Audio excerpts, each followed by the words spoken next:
Today, household confidence takes another dive.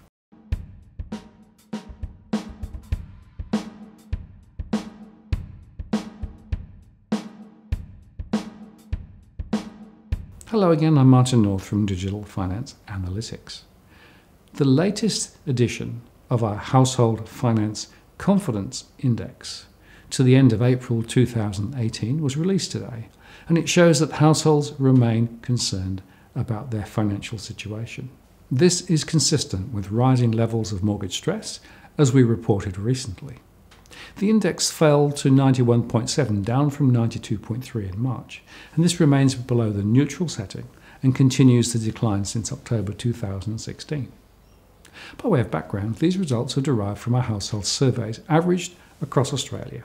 We have 52,000 households in our sample at any one time. We include detailed questions covering various aspects of a household's financial footprint. The index measures how households are feeling about their financial health.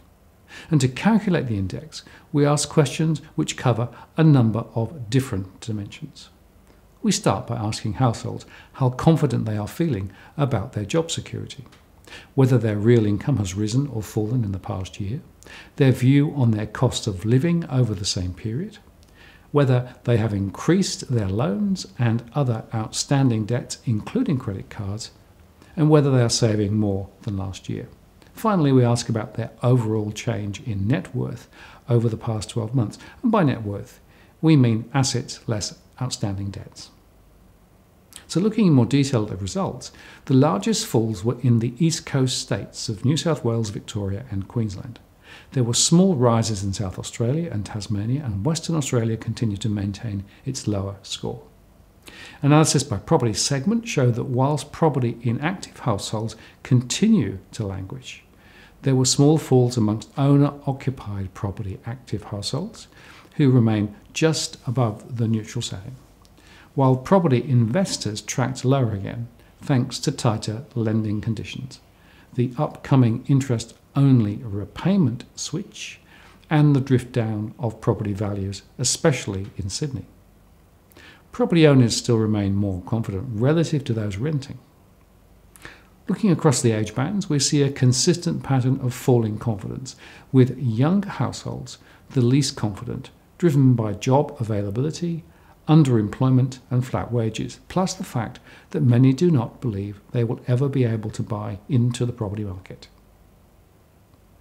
Older households, who are more likely to be holding property, remain more confident, relatively speaking.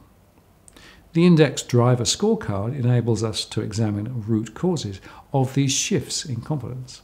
First, for many households, job security remains about the same at 61%, but there was a fall of 1% in those who felt more confident and a rise of 1% in those who were feeling less confident. These movements are linked to job availability and some seasonal factors, for example, as the tourist season winds down. Turning to household incomes, more than half said their incomes had fallen in real terms, which was 1.4% higher than last month. Only a small number of households reported a real rise in incomes, whilst 44% reported no change. The long-term trend of flat incomes is one of the key issues households are facing. And this is in stark contrast to the rising costs of living. 79% of households reported their costs had risen, up 1.4% compared to last month.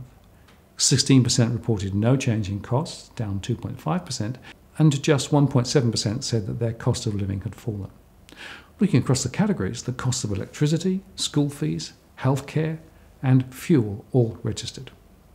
Turning to debt, we see a continued rise in those households concerned about their levels of debt. Just 3% are more comfortable than a year ago, 50% about the same, and 44% less comfortable.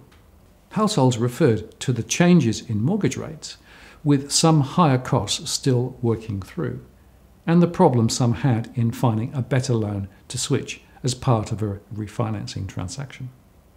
Interest-only property investors were significantly more concerned than a month ago.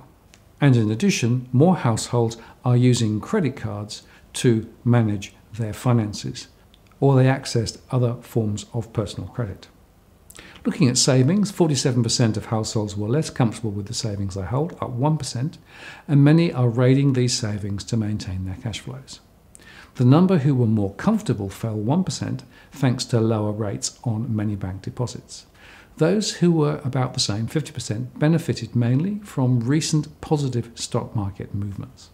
And so finally, the proportion of households who see their net worth higher is 50% and down 2.5%, reflecting falls in Sydney property prices, whilst 20% reported higher net worth, mainly thanks to property rises in South Australia and Tasmania and positive stock market movements. And so to conclude, we continue to see little on the horizon to suggest that household finance confidence will improve. Currently, wages growth will remain contained and home prices are likely to slide further, while cost of living pressures continue to grow. Whilst banks have reduced their investor mortgage interest rates to attract new borrowers, we believe there will also be more pressure on mortgage interest rates as funding costs rise, and lower rates on deposits as banks trim these to protect their net margins. And in the last reporting round, the banks were highlighting pressures on their margins as the back book pricing benefit from last year ebbs away. We will update the index next month. If you like what you've seen here today, please like the post and add a comment or a question. I do read them all. And if you want to join the growing band of subscribers who receives alerts when we release new posts, do subscribe now. And I want to thank those who have already subscribed. I really appreciate your support and your participation. I'm Martin North, the Principal Analyst at Digital Finance Analytics. Many thanks for watching, and I'll see you next time.